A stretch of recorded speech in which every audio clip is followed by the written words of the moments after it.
आदाब नाजरीन, खैर मकदम है आपका। आप देख रहे हैं जी सलाम और हम पेश कर रहे हैं आज का मुद्दा। मैं हूं इमरान खान। मोदी कैबिनेट ने गरीब सवर्णों को माशी बुनियाद पर रिजर्वेशन देने की मंजूरी दे दी है आज, और 6 जनवरी को रामलीला मैदान में दलितों के लिए समरसता खिचड़ी बनवाने के अगले ही दिन सवर्णों पर दांव क्यों चला गया? माना जा रहा है कि सवर्ण वोटरों की नाराजगी से निपटने के लिए मरकजी हुकूमत ने यह कदम उठाया है, क्योंकि अब उसे आम इंतखाबात में जाना है और दलितों और पसमानदा तबके की तरफ झुकाव की वजह से बीजेपी को यह खदशा था कि कहीं उसका कोर वोटर खिसक ना जाए। अब सरकार को आईन में तरमीम करनी पड़ेगी, जिसके लिए दोनों ऐवानों में उसे 2/3 अक्सरियत चाहिए होगी। कल पार्लियामेंट के सरमाई इजलास का आखिरी दिन है और अगर कल बिल पास न हुआ तो फिर पक्का लटक जाएगा। फिर सरकार ने बिल को क्या सिर्फ अपनी हुसूलियाबी गिनवाने के लिए मंजूरी दी है? इसके अलावा सच्चर और रंगनाथ मिश्रा की रिपोर्ट बताती है कि माशी हालत तो मुसलमानों की भी बहुत खराब है, तो उन्हें इससे अलग क्यों रखा गया है? इन्हीं तमाम पहलुओं पर आज हम बात करेंगे। तो 3 रियासतों में, खासतौर से हिंदी बेल्ट की 3 रियासतों में बड़ी नाकामी के बाद, खासतौर से नोटा दबने के बाद बीजेपी को समझ में आ गया कि सवर्णों की नाराजगी दूर करना बहुत जरूरी है, जनरल कैटेगरी को साधना बहुत जरूरी है, इसीलिए पांसा फेंका गया है। लेकिन ये पांसा फेंका गया है तो क्या ये बहुत ज्यादा प्रैक्टिकल है या नहीं? इतनी आसानी से हो पाएगा जिस तरह का वादा किया गया, जिस तरह का ऐलान किया गया? ये एक बड़ा सवाल है, इसको भी हम समझने की कोशिश करेंगे, क्योंकि खासतौर से ये राइट की इक्वलिटी को भी देखना होगा कि 50% रिजर्वेशन का जो प्रावधान है आईन में, क्या उसमें 10% और जोड़ा जाएगा या उतना ही रह जाएगा या किसी का हक मारा जाएगा? यह भी देखने वाली बात होगी। और यहां यह भी एक सवाल है कि ट्रिपल तलाक जैसे इशू को तो अभी तक बीजेपी पास नहीं करवा पाई है, खासतौर से पार्लियामेंट से। ऐसे में यह एक और नया शिगुफा, क्या ये लॉलीपॉप तो नहीं, जैसा कि हिज़्ब इख्तिलाफ इल्जाम लगा रहा है? और भी बात करते हैं। मेरे साथ बहुत खास पैनल इस वक्त तशरीफ फरमा है, आइए मैं उनका तारुफ आपसे करवा दूं। मेरे साथ विवेक श्रीवास्तव साहब हैं, सीपीआई के लीडर हैं, मेरे साथ बैठे हैं, स्टूडियो में तशरीफ फरमा है। प्रोफेसर देवराज सिंह जी को हमने अपने साथ जोड़ा है, दलित चिंतक हैं, उनसे हम जानने समझने की कोशिश करेंगे। जयराम विप्लव भारतीय जनता पार्टी के लीडर हैं, अक्सर हमारे डिबेट्स में शामिल होते हैं और बहुत ही जारहाना अंदाज में अपनी पार्टी का मौक़िफ़ रखते हैं। डॉक्टर ख्वाजा इफ्तिखार अहमद साहब को भी हम अपने साथ जोड़ेंगे, मुस्लिम स्कॉलर हैं, अभी थोड़ी देर बाद हमारे साथ होंगे। दिनेश शर्मा जी भी हैं हमारे साथ हैं, सियासी तज्जियाकार, इस वक्त स्टूडियो में तशरीफ फरमा है। और स्काइप के जरिए मैंने अरशद आजमी साहब को भी जोड़ा है, कांग्रेस पार्टी के लीडर हैं। सर, आपका भी खैर मकदम है इस डिबेट में, इस चर्चा में।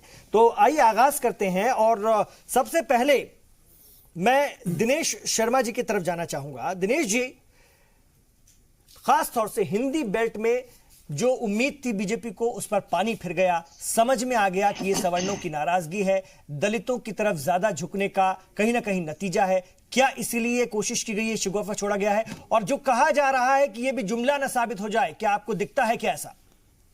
अपना पहले तो तमाम जो हैं लोग 2-2 मिनट में अपनी बात रखेंगे, जैसा कि इस प्रोग्राम का तरीकाकार है। जी देखिए, मैं अभी देख रहा था काफी समय से बीजेपी ने इलेक्शन की तैयारी शुरू कर दी है और रैलियां भी कर रही हैं, इनकी कमेटियां भी बन गई हैं, लेकिन अभी तक कोई नई ऐसी बात नहीं हुई है जो कि हो जानी चाहिए थी। आज इस सीजन का 2019 का एक नया जुमला प्रधानमंत्री जी ने छोड़ दिया है। आज इनको स्वर्णों की याद आ गई। क्यों जुमला है मैं बताऊंगा। आज इनको स्वर्णों की याद आ गई। अब इनको पता है इलेक्शन ईयर शुरू होने वाला है। दलितों का कल ये देख लिया कि भाई 5 लाख लोगों के घरों से चावल और वो लाके वह खिचड़ियां बना रहे हैं। आज ये जो भी कर रहे हैं पॉलिटिकल ड्रामा है, जनता इनको समझ चुकी है। इन्होंने 2014 में भी ये ड्रामे किए थे, आपको याद होगा, जब इन्होंने कहा कि 100 दिनों में काला धन ले आएंगे, 15-15 लाख रुपए सबके अकाउंट में डाल देंगे, 2-2 करोड़ युवाओं को नौकरी दे देंगे। आज जब ये इलेक्शन में जाएंगे तो लोग मैनिफेस्टो इनका लेके खड़े होंगे पुराना, कि आप पहले वो जवाब दें, ये तो बात की बात है। और जहां तक अब ये एक नया जो जुमला छोड़ा है, आप देखिए इनके टाइमिंग्स देखिए। मैं पहले भी आपका कह चुका हूं, मैंने 25, 26, 27 नवंबर को इन्होंने एक धर्म सभा की, 28 तारीख को मध्य प्रदेश में इलेक्शन थे। ऐसे ही इन्होंने एक ड्रामा किया कि 9 तारीख को दिल्ली में धर्म सभा होगी, 8 तारीख को राजस्थान में इलेक्शन थे। तो ये सिर्फ एक जुमलेबाज सरकार है, ये कुछ नहीं करेगी। देखिए, जहां तक मैं इस बात को मानता हूं, आर्थिक आधार पर ही ये मिलना चाहिए, इसमें कोई शक नहीं है। जो गरीब है उसको आरक्षण मिलना चाहिए, चाहे वो शेड्यूल कास्ट है, चाहे ब्राह्मण है, चाहे बनिया है। लेकिन आज ऐसे वक्त पे जब इनको पता है कि कल पार्लियामेंट का लास्ट डे है, कुछ हो ही नहीं सकता, ये कर ही नहीं सकते, तो ये खामखा एक आई वॉश करके लोगों का ध्यान भटका रहे हैं। ये सिर्फ और सिर्फ वोटों की राजनीति कर रहे हैं। इनको कुछ नहीं करना, इनको हर कीमत पे ये सोचते हैं कि हम लोगों को बेवकूफ बना लेंगे। एक बार बना चुके थे, अब लोग इनके बहकावे में नहीं आएंगे, मैं ऐसा समझता हूं। ठीक है, लोगों को बेवकूफ बनाने की कोशिश है। जयराम विप्लव क्या कहेंगे? 2 मिनट में सबसे पहले अपनी बात रखिए।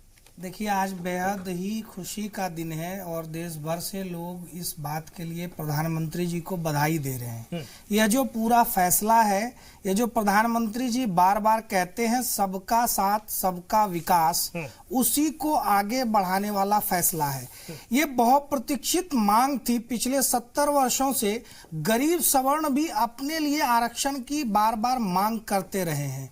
कांग्रेस ने केवल और केवल वोट बैंक के आधार पर पॉलिटिक्स की, अपनी सुविधा के हिसाब से वोट बैंक डेवलप किया और लोगों को जोड़ने की अपने साथ कोशिश की।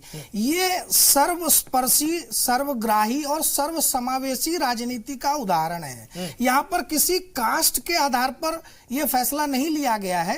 यह फैसला है कि चूंकि समाज में गरीब तबके को आरक्षण का लाभ मिलना चाहिए, उनको भी आरक्षण किस लिए दिया जाता है? आरक्षण इसलिए दिया गया कि लोग जो पीछे रह गए सामाजिक रूप से भी और आर्थिक रूप से भी, उनको समाज के बाकी तबके के साथ बराबरी में चल करके वो विकास कर सके, अच्छी शिक्षा प्राप्त कर सके, अच्छी नौकरियां प्राप्त कर सके। तो उसी के आईने में इसको आगे बढ़ाते हुए 10% का भी तत्काल लोकसभा में पास हो जाएगा। बिल्कुल लोकसभा में पास होगा और हमें उम्मीद है कि जो कुर्ते के ऊपर जनेऊ पहन करके स्वयं को ब्राह्मण साबित करने की कोशिश करने वाले नेता रहे हैं, वो इस मसले पर कम से कम धोखाधड़ी नहीं करेंगे, झूठ नहीं बोलेंगे, और अगर बोलेंगे तो वो जो अपनी छवि गढ़ना चाहते हैं वो खुद ब खुद एक्सपोज हो जाएगा। ये सीधे सीधे गरीबों को, आर्थिक रूप से जो पिछड़े रह गए, उनको सामाजिक तौर पर, शैक्षिक तौर पर, आर्थिक तौर पर आगे लाने का एक जरिया है जो बहुत ही सराहनीय है। ठीक है, मैं लौटूंगा आपके पास। अरशद आजमी साहब, कुर्ते के ऊपर जनेऊ पहनने वाले लोगों का कल इम्तिहान होगा, कांग्रेस की तरफ इशारा है, क्या कहेंगे? सबसे पहले 2 मिनट में अपनी बात रखिए। इमरान भाई, देखिए, 4.25 साल गुजर गए हैं इनकी सरकार को। अब झोला लेकर जाने का समय आया है इनका। तो अब इनको आरक्षण याद आ गया है। आरक्षण एक ऐसी प्रक्रिया है जिसको संवैधानिक तौर से, पूरे तौर से परखने की आवश्यकता थी। इसको सर्वदलीय बैठक बुलाकर समझने की जरूरत थी कि इसमें कोई त्रुटि ना हो जाए। इतना इंपॉर्टेंट मैटर जिसको इन्होंने आनन फानन नोटबंदी की तरह राताराती लेके आ गए। ये इनका मंशा दर्शा रहा है कि ये या तो लॉलीपॉप दिखा रहे हैं, जिस तरह इन्होंने इनके जो वायदे किए थे इन्होंने 2014 में, वो आज तक एक वायदा पूरा नहीं कर पाए हैं। 15 लाख रुपए की रकम का भावना वादा जैसा ही मुझे ये दिख रहा है। इस तरह का आरक्षण ठीक है कि आर्थिक आधार पे अभी संवैधानिक तौर से इसमें कुछ त्रुटियां हो सकती हैं कि शायद वो कहीं जाके फंसे, सुप्रीम कोर्ट भी हस्तक्षेप बाद में कर सकता है इसमें। लेकिन इनको इस बात पे यकीन कैसे किया जाए इनके ऊपर, क्योंकि इनके सारे मामले झूठे हैं। ये झूठ बोलकर पूरे 5 साल अपनी सरकार चला, 4.25 साल इनका वक्त गुजरा है। अभी राफेल का मुद्दा उठा है, इन्होंने उसको दबाने के लिए 3 तलाक लेके आ गए। अब ये एक नया मुद्दा, एक शगुफा लेके आए हैं। ठीक है, कांग्रेस पार्टी इसको देखेगी कल बिल क्या आ रही है और उसके हिसाब से देखेगी, समझेगी, तब उसके बाद इस पर निर्णय लेगी। ठीक है, देखेगी, समझेगी, लेकिन आपके पास भी तो निर्णय लेने के लिए, फैसला करने के लिए बहुत ज्यादा वक्त दिया नहीं है। आप लोगों को भी सियासी तौर पर फंसा लिया। मैं लौटूंगा आपके पास। विवेक श्रीवास्तव जी, कैसे देखते हैं? कांग्रेस ने तमाम जो नाकामियां थी वो गिरा दी, अभी देखेंगे, सोचेंगे। आपको लगता है इतना प्रैक्टिकली हो पाएगा कल की कल में? ये जो शिगुफा छोड़ा है, जिसको खासतौर अपोजिशन आप लोग शिगुफा कह रहे हैं। जी देखिए, सबसे पहली बात तो मैं ये कहूंगा कि ये जो जुमलों की सरकार है, ये एक नॉन सीरियस सरकार है। इसका डेवलपमेंट से कोई लेना देना नहीं है। ये वेट कर रहे थे 2019 की, 2014, 2015, 2016, 2017, 2018, 5 साल वेट करने के बाद इनको सवर्णों की याद आई। कल के बिल का अपोजिशन में से कोई इसको अपोज नहीं करेगा, लेकिन उसकी क्या रूपरेखा है, क्या ड्राफ्ट है, कैसे आप संविधान को मॉडिफाई करेंगे। और सबसे बड़ी बात, मनरेगा जिस तरीके से बैकफायर हुआ है, जहां पे बड़े बड़े घरों के लोगों ने अपना नाम मनरेगा में लिखवा रखा है, इसका इंप्लीमेंटेशन करोगे कैसे? आप कैसे डिसाइड करेंगे कि इकोनॉमिकली बैकवर्ड कौन है और कौन नहीं? इसका इंप्लीमेंटेशन अपने आप में एक बहुत बड़ा सवाल है। तो ये लोग सिर्फ 2019 की वजह से चुनावी जुमला खेल रहे हैं। राम मंदिर ऑर्डिनेंस से बनाएंगे? नहीं। राम मंदिर के लिए बिल लाएंगे? नहीं। राम मंदिर कोर्ट से बनवाएंगे? तो ये सिर्फ डिली डैलिंग, 2019 तक वेट करिए, संत महात्माओं को इकट्ठा करिए, हल्ला मचाइए, करना कुछ नहीं है। और ये बिल भी आखिरी दिन लाने का क्या मतलब है? आज दिन भर बीजेपी के तर्जुमान कह रहे थे सर, आज बीजेपी के प्रवक्ता कह रहे हैं 56 इंच के सीने वाले हैं मोदी जी। भाई, आप 56 इंच का सीना हो चाहे 100 इंच का सीना हो, मुझे मेरी समझ के बाहर है ये बात। मुझे कृपा करके बीजेपी के प्रवक्ता बताएं, आखिरी दिन का इंतजार किस लिए कर रहे थे? कोई लॉटरी निकलेगी कल? अरे भाई, 1 महीना पहले पास कर लेते, 1 साल पहले पास कर लेते, अपनी नीयत दिखाते, अपोजिशन को बुलाते, पहले जन सामान्य को ड्राफ्ट दिखाइए। अरे ये एक तरीका होता है डेमोक्रेसी का। एक अटल बिहारी वाजपेयी की भी सरकार थी, कम से कम अपोजिशन से बात तो करते थे। यहां तो नरेंद्र मोदी साहब आए हैं, यही रूलिंग पार्टी, यही अपोजिशन, यही सुप्रीम कोर्ट, सबको संविधान भी यही बने हुए हैं। You are suppose to ask the opposition to come. सबका आप निर्णय लीजिए, सबसे बात करिए। आखिरी दिन, 1 दिन बचा है, अब बीजेपी विप करिए कि भाई सारे लोग आओ, जरूर किसी तरीके से इसको बुलडोज करेंगे। क्योंकि जिस तरह से राम मंदिर को इन्होंने पेंडिंग छोड़ दिया, इसको भी ये हल्के में छोड़ देंगे। कुछ नहीं होने वाला है, आप देखिएगा। ठीक है सर, मैं आपके पास लौट रहा हूं। प्रोफेसर देवराज सिंह की तरफ चलूंगा, दलित चिंतक के तौर पर आज हमारे साथ स्टूडियो में तशरीफ फरमा है। कैसे देखते हैं आज के इस ऐलान को? मरकजी हुकूमत के भारतीय जनता पार्टी काफी खुश नजर आ रही है और तमाम प्रवक्ता जो है आज दिन भर से लगे हुए हैं कि कल आप देखिएगा जादू हो जाएगा। देखिए, जहाँ तक रिजर्वेशन की बात है, रिजर्वेशन एक बहुत ही सेंसिटिव मुद्दा रहा है और रिजर्वेशन के बारे में लोगों में भ्रांतियां बहुत रही हैं। लोग उसे जानते नहीं। रिजर्वेशन दिया क्यों गया था? रिजर्वेशन का आधार था रिप्रेजेंटेशन, प्रतिनिधित्व का आधार है, न कि विकास का। विकास के लिए बहुत सारी प्लानिंग पॉलिसी चलाई जाती है, डेवलपमेंटल प्रोग्राम चलाए जाते हैं, गरीबी उन्मूलन प्रोग्राम चलाए जाते हैं। तो यहाँ रिजर्वेशन का जो महत्व, जो शुरुआत हुई थी, उसका आधार था प्रतिनिधित्व। तो प्रतिनिधित्व किसी भी सेक्टर में दिया जाए, एक तो इसे समझना होगा। गरीबी के लिए ऐसे योजनाएं चल सकती है। जहां तक बात आ रही है कि सवर्ण को आरक्षण देने के लिए, ये पहली बार नहीं है। इससे पहले भी मायावती के द्वारा ये विचार रखा जा चुका है कि सवर्ण को, जो सवर्ण है, गरीब सवर्ण है, उनको आरक्षण दिया जाए। तो ये विषय, मैं इसके समर्थन में हूं कि आरक्षण सवर्ण को दिया जाए। मैं ये नहीं कह रहा हूं कि उसको न दिया जाए, कोई भी इसको अपोज नहीं कर रहा है। हाँ, एक इसमें प्रॉब्लम क्या है कि इसमें से अच्छाई, इस संदर्भ में देख रहा हूं, इसे अच्छाई के संदर्भ में, क्योंकि अभी तक रिजर्वेशन को एक ये देखा जाता है कि ये बहुत निम्न जाति के लोगों को दिया जा रहा है। तो उसे एक लोगों के अंदर एक वैमनस्यता रहती है उसके प्रति, जाति के प्रति, और इसी आधार पर अगर सभी लोग उसमें आ जाते हैं तो फिर वो उनके जो लोग सोचते थे, उनके जो सोच में थोड़ा बदलाव आएगा, क्योंकि इसमें उच्च जाति के लोग भी हैं। तो अभी तक क्या सोच रहे हैं कि निम्न लोअर कास्ट के, अभी तक जो रिजर्वेशन दिया जा रहा है वो कास्ट बेस है, उसका आधार अभी तक ये, अब इसने पास करना होगा तो कॉन्स्टिट्यूशन में अमेंडमेंट की अब जरूरत है। तो कल ये जो बिल आ रहा है वो अमेंडमेंट के लिए ही आ रहा है। तो इसीलिए रिजर्वेशन को समझना बहुत जरूरी है। रिजर्वेशन के बारे में जो भ्रम है लोगों में ज्यादातर, तो उसको भी समझना है। और रिजर्वेशन को तार्किकता के आधार पर अगर हम समझे, जाने, उस पर बहस करें तो ज्यादा बेहतर है। ठीक है, मेरा दिल से उसको ले। ठीक है सर, मेरा मकसद भी आज यही है कि हम इस पे जो है थोड़ी सी तार्किकता के जरिए, आधार पर ही बहस करें और कुछ चीज निकलकर सामने आए। डॉक्टर ख्वाजा इफ्तिखार अहमद साहब मुस्लिम स्कॉलर के तौर पर आज हमारे साथ हैं। ख्वाजा साहब, खासतौर से रंगनाथ मिश्रा आयोग ने मुसलमानों को भी रिजर्वेशन देने की बात कही थी और साफ तौर पर कहा गया था कि बहुत खराब माशी हालत में भी है और सामाजिक हालत में भी है। ऐसे में जब सवर्णों को 10% रिजर्वेशन देने की बात कही जाती है आर्थिक आधार पर, माशी आधार पर, तो आपको क्या लगता है इसमें मुसलमान भी इंक्लूड होंगे या होना चाहिए? देखिए, ये जो लफ्ज है सवर्ण जो है, ये बुनियादी तौर से अपर कास्ट हमारे हिंदू भाइयों के लिए यूज होता है। ठीक है, जिसका मतलब ये है कि जो अपर कास्ट हिंदू हैं और जो इकोनॉमिकली कमज़ोर हैं, और उनको ये रिजर्वेशन देने की पहल की गई है जी। और इस रिजर्वेशन में जो पुराना रिजर्वेशन का स्ट्रक्चर है, यानी 49.5% जो है, उसको छेड़ा नहीं गया है। यानी जिन लोगों को रिजर्वेशन आज मिला हुआ है, उनको उनसे कुछ लिया नहीं जा रहा है, बल्कि उस श्रेणी के अंदर 10% और दूसरे लोगों को जोड़ा जा रहा है। एक बात तो ये है।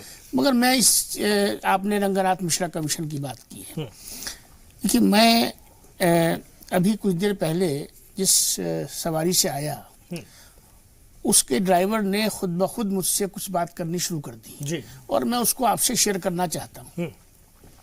उसने कहा कि साहब, जिन बुनियादों पर हमने वोट दिया था, हमें वो मज़ा नहीं आया, हमें वो चीज़ नहीं मिली, हमें तो और चीज़ें मिली हैं। उसने वही सब बातें कही जो हम आप बैठ के चैनल पे कहते हैं, हर चीज़ हिंदू मुसलमान हो रही है, ये हो रहा है, इस तरह की बातें उसने कही। किसानों का ये हुआ, फलां का ये हुआ। बात ये है कि जब रंगनाथ मिश्रा कमीशन की आप बात करें, या आप सच्चर कमेटी की बात करें, या आप हिंदुस्तान के मुसलमान को रिजर्वेशन देने की बात करें, तो फिर धर्म की बात होती है कि ये देश जो है ये सेकुलर है, और सेकुलर देश में धर्म के नाम पर कोई रिजर्वेशन जो है नहीं दिया जा सकता। ठीक है, चलिए। अच्छा, ये एक इंटरप्रिटेशन है कि कास्ट के नाम पे दिया जा सकता है। ये कहीं लिखा हुआ नहीं है, ये कन्वेंशन है जो आप एस्टेब्लिश करते हैं। कास्ट के आधार पर ही दिया जाता है। नहीं, मेरी बात तो सुनिए ना। मैं आर्थिक आधार पर ये मेरी पूरी बात तो सुनिए। मैंने क्या कहा, मैं ये कह रहा हूँ कि ये कहा जाता है कि धर्म के नाम पर नहीं दिया। ठीक है सर, मैं आपके पास आऊंगा इसको तफसील से समझने के लिए। अभी आपका वक्त पूरा हुआ जाता है।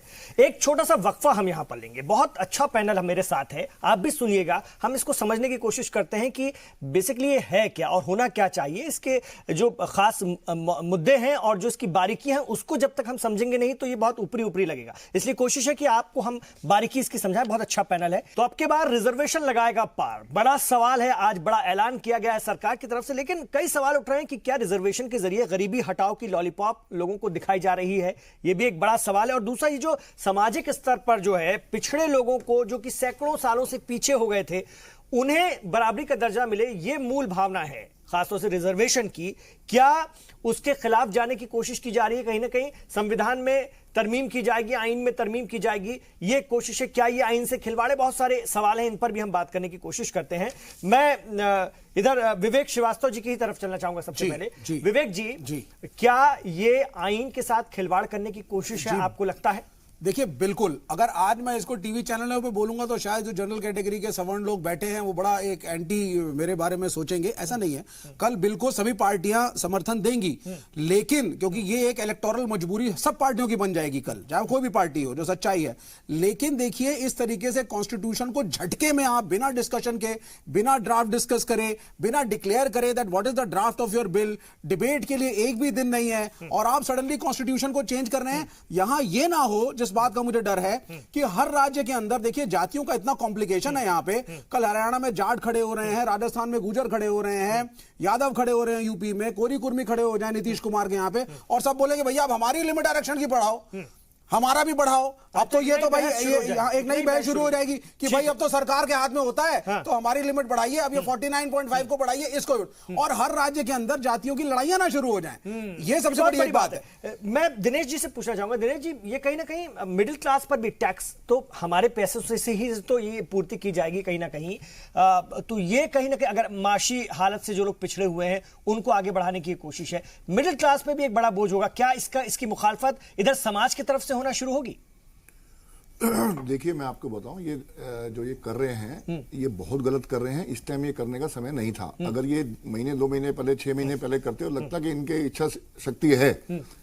आप ये देखिए, आप राम मंदिर का मुद्दा देख लीजिए, लास्ट तक गरमाते रहे। आज तक राम मंदिर बन गया, बिल आ गया, अभी भी प्रधानमंत्री को कहना पड़ा कि जो हम संविधान के रक्षक हैं, जो कोर्ट कहेगा वो करेंगे। कांग्रेस भी काम करती रही है। जाटों को 2014 में ऐसे ही पहले रिजर्वेशन दे दिया गया था। ऐसा तभी तो लोगों ने फिर कांग्रेस को घर बैठा दिया था। अब ये भी घर बैठने वाले हैं। अगर कांग्रेस ने ऐसा किया और ये उसको फॉलो कर रहे हैं तो ये भी 3 महीने बाद घर बैठेंगे। आप इससे निश्चिंत रहें, जनता देख रही है। वो कहावत थी कि आपने किसी को एक बार धोखा दिया है, धोखा देने वाले की गलती है। अगर आपने दोबारा दिया है तो धोखा खाने वाले की गलती है।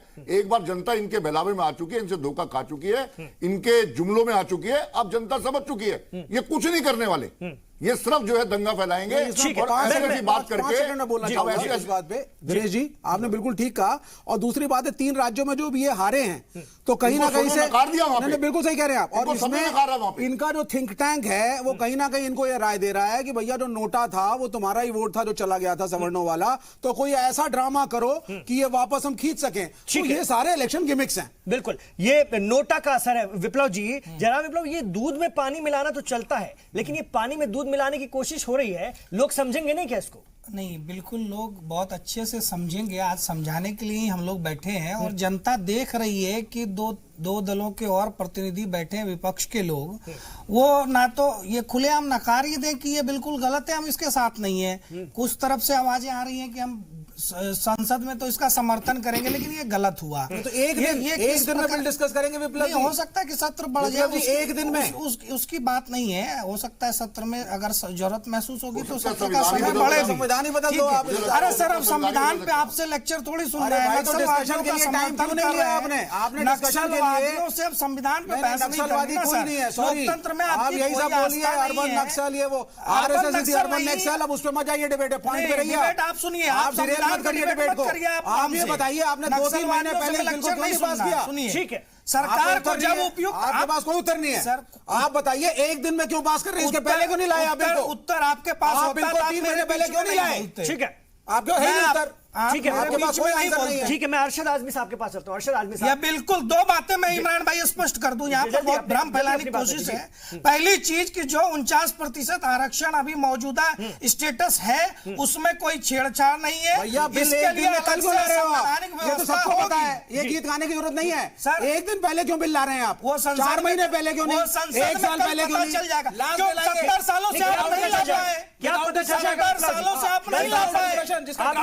आपको शर्म आनी चाहिए। किसी को नहीं पता। क्या यकीन है कि कल पता चल जाएगा? मैं इमरान भाई, मुझे तो लग रहा था कि ये अपने वामपंथ के जानकार भाई है, वामपंथी पार्टी से हैं और ये जाति नहीं वर्ग की बात करते हैं। आज जब वर्ग के आधार पर आरक्षण की बात हो रही है तो ये कहां से कहां पहुंच रहे हैं? नहीं, वो तो कह रहे हैं ना, सपोर्ट करते हैं, लेकिन आपकी टाइमिंग गलत है। नहीं करेंगे मंशा क्योंकि आपने एक दिन पहले इसीलिए बिल नहीं आई है, ये गरीबों के हक में फैसला है, उसको स्वीकार करिए। ठीक है, अरशद आजमी साहब, आपने सुन लिया, फंस गए हैं आप लोग। कल कांग्रेस का स्टैंड आपने कहा देखेंगे समझेंगे, लेकिन आप लोगों के पास भी अब वक्त नहीं है। जो करना होगा बहुत जल्दी करना होगा, नहीं तो मैसेज गलत चला जाएगा। सपोर्ट करेंगे या नहीं? नहीं, देखिए, एक बहुत बड़ा मुद्दा है देश में रोजगार का। इन्होंने जीएसटी से रोजगार को छिन्न-भिन्न किया। इन्होंने नोटबंदी करके रोजगार बर्बाद कर दिए। अब ये रोजगार, जो देश के अंदर जो रोजगार ही नहीं है, तो रोजगार देने पे, रोजगार पे आरक्षण की बात कर रहे हैं। सवाल ये उठता है कि इनकी नीयत क्या है? इनकी नीयत सिर्फ 3 राज्यों में बौखलाए हुए, हारे हुए ये हैं और इनको पता चल गया है कि श्रवण नाराज हो चुके हैं, तो अब उनको रुझाने के लिए, सिर्फ रुझाने के लिए एक गलत टाइमिंग पर, एक शॉर्ट टाइमिंग पर इस तरह का बिल लेके आए हैं। ठीक है, कांग्रेस पार्टी कभी इसके अपोज में नहीं रही है, लेकिन हम देखेंगे पहले कि दलितों के आरक्षण के ऊपर, बैकवर्ड के आरक्षण के ऊपर कोई सेंध न मारने की कोशिश करेंगे। ये एक बहुत बड़ा, क्योंकि इनके ऊपर विश्वास नहीं रह गया है। अब मोहन भागवत कहते हैं आरक्षण ही नहीं होना चाहिए, ये आरक्षण लेके आए हैं। गलत शब्दों का प्रयोग मत करिए, कहीं किसी ने ऐसा नहीं कहा। एक बार फिर से स्पष्ट कर दें। नहीं, कहा था, 49% आरक्षण ने कहा था बिहार में आपको बहुत नुकसान हुआ। नहीं, आप दिखा दीजिए, आप वो टेप दिखा दीजिए सर, कहाँ तक आरक्षण खत्म कर। सुनिए, नहीं इमरान भाई कहा था, गलत इंटरप्रिटेशन मत करिए प्लीज। उन्होंने केवल इतना कहा था कि आज जो आरक्षण है उसकी समीक्षा होनी चाहिए, जो पीछे रह गए। सुनिए, तो पीछे रह गए। आज आरक्षित कोटे में भी कुछ ही परिवार उसका लाभ ना ले जाए, जो बच गए उनको भी लाभ मिले। क्या बात कर रहे हैं? मैं ख्वाजा साहब के पास आना चाहता हूं, क्योंकि एक और चीज। ठीक है सर, मैं लौट रहा हूं। ख्वाजा साहब, ये भी मुझे समझा दीजिए, ये जो सवर्ण है, इसमें आपने बताया कि ऐसा कहा, ऐसा परसेप्शन है कि भाई सवर्ण मतलब हिंदुओं के अपर क्लास, लेकिन उसमें मुसलमानों का भी अपर क्लास भी आता है, खासतौर से सैयद पठान। क्या ये भी इसमें कहीं ना कहीं शामिल होंगे? हालांकि बीजेपी ने अभी इसमें नाम तो नहीं दिया, लेकिन ये होगा, क्योंकि 10% में ये भी कहीं ना कहीं होंगे। जी देखिए, तो ये तो अच्छी बात है ना। मुसलमानों प्रवक्ता बोल चुके हैं इस चीज को कि होंगे। मैं तो ये कह रहा हूँ कि मैंने परसेप्शन की बात कही, मैंने ये नहीं कहा कि ऐसा है। ये हम उम्मीद करते हैं और हमें उम्मीद करनी चाहिए कि जब आप सवर्ण की बात कर रहे हैं तो आप हिंदुस्तान के तमाम तबकात की बात कर रहे हैं और इसका जो बेनिफिट है वो सबको मिलना चाहिए। और सब ये तो वो चीजें हैं, जब तक उसकी डिटेल और ड्राफ्ट आपके सामने ना हो तब तक इनके बारे में आप कैसे कोई राजधानी पेश नहीं, कर तो सकते अगर मुसलमान भी इसमें शामिल हैं सर, तो अच्छी बात है ना। नहीं, जो मैं दूसरी बात कहना अपर चाहता क्लास हूं, मुसलमान। नहीं, वो दूसरी बात जो मैं कहना चाहता हूं, देखिए वो ये है कि इसकी जो स्पिरिट है उसको, उस पर मैं सवाल नहीं उठाता, मैं उसको सही मानता हूं। ठीक है, गरीब जहां भी है, उसका कोई भी नाम है, कोई भी जाति है, कोई भी उसका धर्म है, किसी भी इलाके का रहने वाला है, अगर वो कमजोर है तो उसको ताकत मिलनी चाहिए। इस लिहाजा स्पिरिट पे सवाल नहीं है। सवाल ये है कि व्हाई इन ए हरी, इतना सेंसिटिव इशू, इतना सीरियस इशू, मुझे पूरी बात करने दीजिए, जिसपे 70 साल से बहस हो रही थी। ये अच्छी बात है कि उस पे एक कदम आगे बढ़ाया जा रहा है और मैं इसका एक मुस्बत पहलू लेना चाहता हूं, और वो ये है कि देखिए हिंदुस्तान को एक स्टेज पर आकर जात, बिरादरी, जात पात, अनटचेबिलिटी, इन तमाम चीजों से ऊपर उठना पड़ेगा अगर इस मुल्क को आगे जाना है।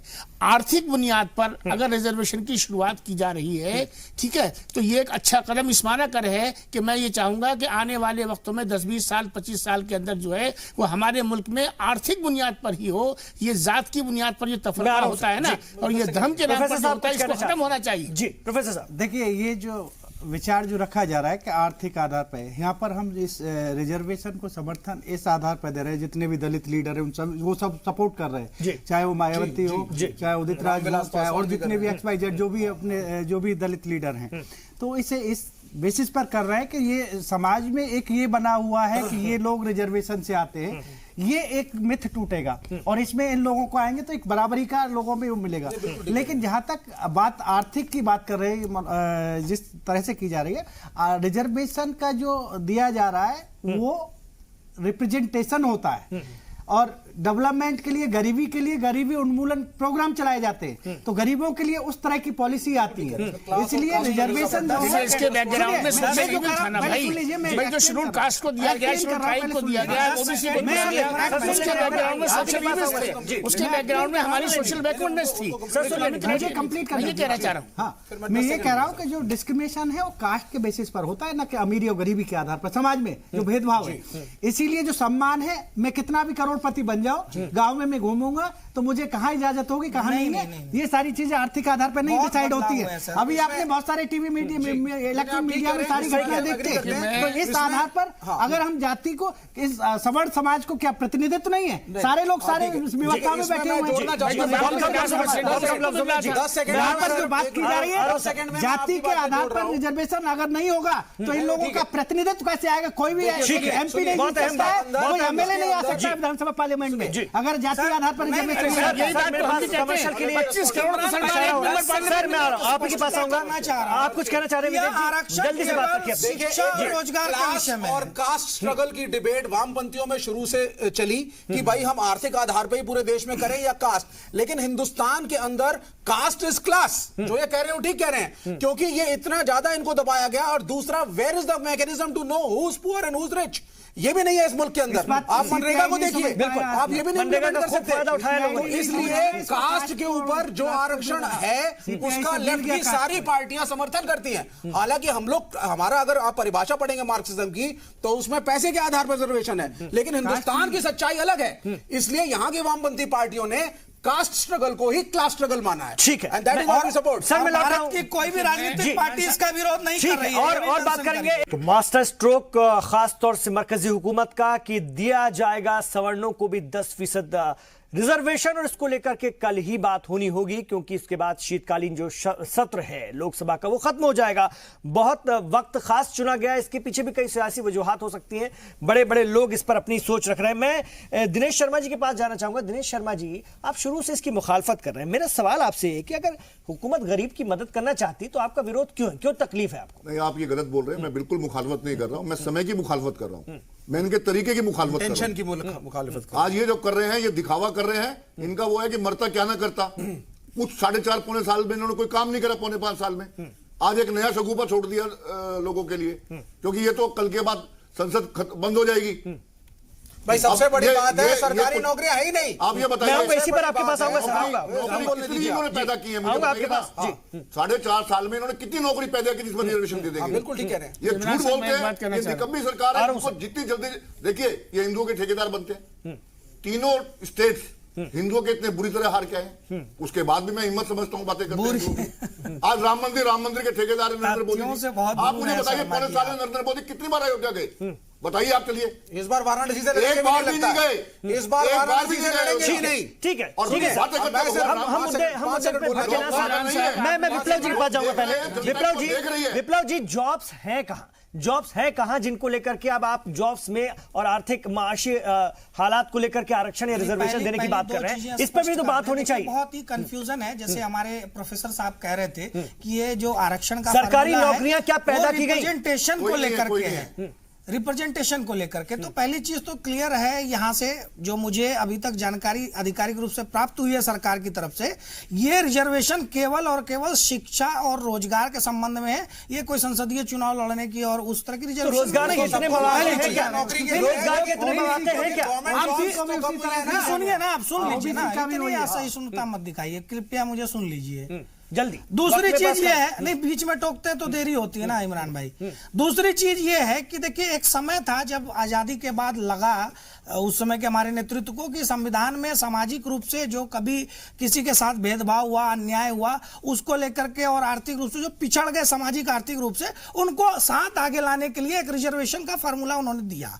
आज 70 साल बीत गए हैं, समाज सवर्णों का एक तबका जो आरक्षण का लाभ नहीं लेता है, उसके अंदर एक तबका बन गया गरीब सवर्णों 2014 का। में क्यों नहीं लाए आप इस बिल को? आज क्यों ला रहे हो आखिरी दिन? ये तो 70 साल क्या 5 साल हो गए ये आप तो लाए नहीं बिल सरकार को? का अधिकार है। सरकारी नौकरियां खत्म हो रही हैं, कौन सा रिजर्वेशन, किसको फायदा होगा? इमरान साहब, जब नौकरी ही नहीं है, जब सरकार की नौकरी ही नहीं है, तो आपके बिल का फायदा क्या हो रहा है? की बात है, आखिरी दिन तो आप बिल ला रहे हो, आपकी मंशा नहीं है इसको पास करने की। कहने के लिए कुछ आपकी नहीं है। मंशा सिर्फ दिखावा कम से करने की कम- है कि हम बिल लाए। आपकी मंशा इस बिल को पास करने बिल की है लाना नहीं। भी दिखावा करना आप है। सिर्फ दिखावा जब करना आप चाहते हैं। सपोर्ट कर रहे हैं, इसलिए आखिरी दिन लाए हो। नहीं ख्वाजा पास साहब अपनी होगा। बात रखिए। क्या बात कर रहे जी हैं? ख्वाजा साहब, मैं ये कहना चाह रहा हूं कि देखिए, जिस शिद्दत के साथ, तेजी के साथ, मुस्तैदी के साथ में ये चीज को लाया जा रहा है, आपने पूछा था मुझसे मुसलमानों के हवाले से शुरू में, भाई सच्चर कमेटी ने भी रिकमेंडेशन किया, रंगनाथ कमीशन ने भी किया, सालों गुजर जाते हैं रिपोर्ट आईएमओ को, रिकमेंडेशंस को, उसको लेकर वो संजीदगी को ही दिखाई जाती, जबकि ये एस्टेब्लिश हो चुका है कि हिंदुस्तान का मुसलमान गरीब जो तरीन हमारा तबका है हिंदुस्तान का, उससे भी नीचे जा चुका है। तो क्या हिंदुस्तान का मुसलमान इस मुल्क का शहरी नहीं है? क्या उसको इकोनॉमिक, पॉलिटिकल, सोशल जस्टिस नहीं चाहिए? क्या रिप्रेजेंटेशन उसका इशू नहीं है? क्या गवर्नेंस में उसका पार्टिसिपेशन नहीं होना चाहिए? क्या उसके लिए हमारे जज्बात मुख्तलिफ हैं? क्या उसकी शहरियत मुख्तलिफ है? आखिर क्या बात है? मैं ये बात जिम्मेदारी से कहना चाहता हूं कि हिंदुस्तान के मुस्लिम नौजवान के अंदर ये जो इकदाम हैं, बार बार ये उनके अंदर एहसास महरूमी पैदा कर रहे हैं, सेंस ऑफ आइसोलेशन पैदा कर रहे हैं कि जब हमारा वक्त आता है तो हमें तो दिलासे दिए जाते हैं, इकदाम नहीं उठाए जाते, हमारे लिए नहीं किया जाता, और जब दूसरों की बात आती है तो हमसे ये तवक्को की जाती है कि हम सिर्फ हाँ हाँ हाँ हाँ करें और उसके अलावा हमारे पास कोई इख्तियार नहीं रहता। लिहाजा इंसाफ का तकाजा ये, अगर इस मुल्क का कानून एक है, इस मुल्क का आईन एक है, इस मुल्क की सब चीजें एक है, तो हमारे साथ भी वही इंसाफ होना चाहिए, वही रवैया होना चाहिए जो सबके साथ में रवैया होता है। इसका मतलब ये नहीं है कि हम इसकी मुखालफत कर रहे हैं, जरूर करिए, आगे बढ़कर करिए, लेकिन हमारे साथ भी वही सलूक करिए, बराबरी का जो हमारा भी हक बनता है। अब फाइनल कमेंट मैं लूंगा 30 सेकंड में हमारे तमाम मेहमानों का। अरशद आजमी साहब की तरफ जाऊंगा, कांग्रेस के लीडर है। अरशद आजमी साहब, 30 सेकंड में इस पूरी चर्चा के बाद आपका फाइनल कमेंट। देखिए, वही बात मैं फिर दोहराऊंगा कि जो इन्होंने समय लिया है इस बिल के लिए, ये बहुत ही गलत समय है, और इनकी सोची समझी स्कीम है ये कि सांप भी मर जाए और लाठी भी ना टूटे। इतने इंपॉर्टेंट इश्यू पे इनको सर्वदलीय बैठक बुला करके उन सारे विषयों पे चर्चा करनी चाहिए थी। जो बिल इनकी मेजॉरिटी भी नहीं है राज्यसभा में, उस कंडीशन में इनको पहले से अंडरस्टैंडिंग में लेना चाहिए था सभी को। और ठीक है सर, आपका टाइम पूरा होता है, बहुत शुक्रिया। जयराम विप्लव, क्या कहेंगे? टाइमिंग आप लोगों की बहुत गलत है और बिल्कुल सियासी इसमें पैगाम है, संकेत है। चूंकि ये क्वेश्चन बार बार आया, मैं एक स्पष्ट कर दूं, हमारे देश में तो हमेशा चुनाव चलते रहते हैं। अभी 5 राज्यों के चुनाव खत्म हुए, उससे पहले भी चुनाव हो रहे थे। हर साल कहीं ना कहीं के चुनाव होते हैं, और जब भी ये निर्णय आता ये यही राग अलापते। तो प्रधानमंत्री जी ने गरीबी को जिया है, गरीबी से निकल करके आए हैं, वो इसका अर्थ समझते हैं। इसलिए देश में पहली बार ये सवर्ण अवर्ण इस आधार पर कोई आरक्षण नहीं है, ये आरक्षण गरीबों के लिए है, गरीब सवर्णों के लिए। इसलिए क्योंकि बाकी जातियां तो पूरी तरह से आरक्षण का लाभ ले रही थी, लेकिन जो गरीब बच जाता है उसके लिए पहली बार ठीक है। विवेक श्रीवास्तव जी, विवेक श्रीवास्तव, धन्यवाद तो बनता है। देखिए, जुमलों की सरकार है, राम मंदिर पे घुमा दिया पब्लिक को, और अब इस बिल के नाम पे फिर घुमाएंगे। ये बिल ये पास ही नहीं होने देंगे खुद, इसीलिए आखिरी दिन लेकर के आए हैं। 5 साल से सो रहे थे, 14, 15, 16, 17, 18 और 2019 में ठीक चुनाव के पहले लाए हैं। Non serious government. ऑपोजिशन से आप बात नहीं करना चाहते, ड्राफ्ट किसी को दिखाना नहीं चाहते। ऑपोजिशन भी नरेंद्र मोदी, रूलिंग पार्टी भी नरेंद्र मोदी, सुप्रीम कोर्ट भी नरेंद्र मोदी, सब कुछ नरेंद्र मोदी अपने आप में बने हुए हैं। यानी कि यू आर नॉन सीरियस, और आप सिर्फ नोटा की वजह से चुनाव को जो आ रहे हो 3 राज्यों में, आप जनरल कैटेगरी के वोट अट्रैक्ट करने के लिए ये कर रहे हैं। ठीक है। जयराम, डॉक्टर प्रोफेसर देवराज सिंह जी, देखिए, मैं इस पहल का स्वागत कर रहा हूं कि सवर्णों के लिए रिजर्वेशन दिया जा रहा है, क्योंकि अभी तक ये विषय यही रहता था कि ये दलितों को, ओबीसी को, पिछड़ों को दिया जा रहा है। तो इस विषय को मैं बहुत अच्छा मान रहा हूं, और इससे क्या है कि एक लोगों में ये भी उम्मीद रहेगी कि हाँ, अब ये रिजर्वेशन है वो गलत जो चीज नहीं है। नहीं तो अभी तक यही सोच रहे थे कि ये जो विचार आता था, ठीक है, सामाजिक खाई जो बन रही थी, खाई भी है, और दूसरा इसको ये लोग अब इसको रेस्पेक्ट की नजर से देखेंगे। ठीक है, रिजर्वेशन को कहीं ना कहीं रिस्पेक्ट की नजर से देखेंगे। ये कम से कम जो भावना बन रही थी वो उसमें कुछ कमी आएगी, ऐसा इनको लगता है। अब मैं चलूंगा दिनेश शर्मा जी की तरफ। देखिए, जहां तक ये अभी विपक्ष की बात कर रहे थे कि विपक्ष को कॉन्फिडेंस में लेना चाहिए था, मोदी ने तो हमेशा कहा है कि मैं कांग्रेस विहीन चाहता हूं भारत को, विपक्ष में चाहता ही नहीं हिंदुस्तान में विपक्ष रहे। तो विपक्षी सुनेंगे क्या ये लोग?